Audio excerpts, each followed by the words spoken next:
აი ბრძანება მოვიდა თითქოს და 2000 თითქოს კი არა მართლა ასე იყო 2006 წლის 1 ივლისიდან 2008 წლის 1 ივლისამდე კონტროლის პალატამ აფხაზეთის შეგომოწმა.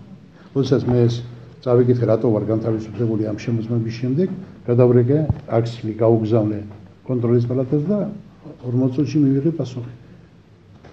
კონტროლის პალატის პრეზიდიუმზე სარგარჩეულა ეს საქმე. იმიტომ რომ აქ არავითარი დანაშაული არ იყო. გარდა იმ სერიოზული და ნაკლებად სერიოზული როგორც თვითონ უწოდებს დაღუების ფაქტებთან დაკავშირებით არსებული პრობლემისა, საუბარი იმაზე რომ თეთრი ხელმძღვანელობას წლების განმავლობაში სისტემატიურად ესე ვთქვათ, უვლინდება ეს დაღუები და ამის თავზე არ ყოფილა არანაირი ღონისძიებები გატარებული. მე ვფიქრობ, რომ ეს ძალიან სერიოზული და მნიშვნელოვანი საფუძველი არის იმისთვის, რომ განიხილო თეთრი ხელმძღვანელის თანამდებობაზე ყოფნა.